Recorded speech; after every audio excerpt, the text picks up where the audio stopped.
અમદાવાદ શહેરમાં જર્જરિત ઇમારતોને કોર્પોરેશન દ્વારા નોટિસ આપવામાં આવે છે, પરંતુ ખાટલે જ ખોડ હોય તેમ કોર્પોરેશન પોતાની ઇમારત પ્રત્યે ધ્યાન આપતી નથી.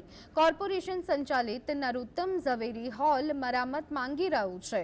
અમદાવાદ મહાનગરપાલિકા દ્વારા વિવિધ હોલ પાર્ટી પ્લોટનું સંચાલન કરવામાં આવે છે, જેમાં પાલડી ખાતે નરોત્તમ ઝવેરી હોલ આવેલું છે.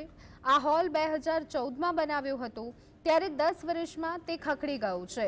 હોલની સીડીઓ ગમે ત્યારે પડી જાય તેમ લાગી રહ્યું છે, તો દિવાલો ઉપર પણ ઠેર ઠેર તિરાડો જોવા મળી રહી છે, જ્યારે સ્ટોર રૂમમાં ભંગાર ભરેલું જોવા મળે છે. વરસાદ આવે ત્યારે કેટલીક જગ્યાએ સીલિંગમાંથી પાણી પણ ટપકી રહ્યું છે. 2014માં તત્કાલીન મેયર મીનાક્ષીબેન પટેલ અને મહાનુભાવો દ્વારા લોકાર્પણ કરવામાં આવેલ આ હોલ પ્રત્યે તંત્ર ક્યારે ધ્યાન આપશે તે પ્રશ્ન છે. આ હોલમાં કોઈ ફંક્શન કે કાર્યક્રમ ચાલી રહ્યું હોય અને દુર્ઘટના થાય તો તેના માટે જવાબદાર કોણ? પશ્ચિમ ઝોનનો આ પાલડી વિસ્તારનો કોમ્યુનિટી હેલ્થ લોકો પસંદ કરતા હોય છે.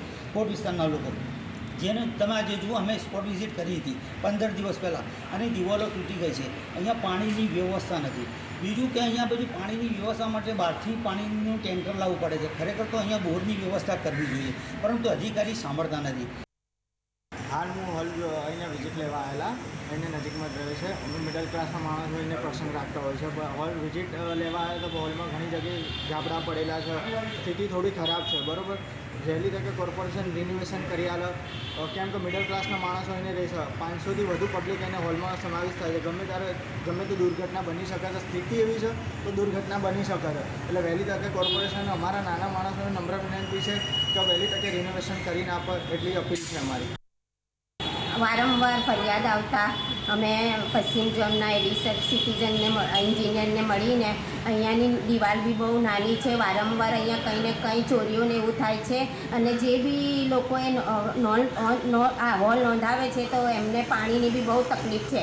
પાણી માટે બી એમને ટેન્કર મંગાવવું પડે છે.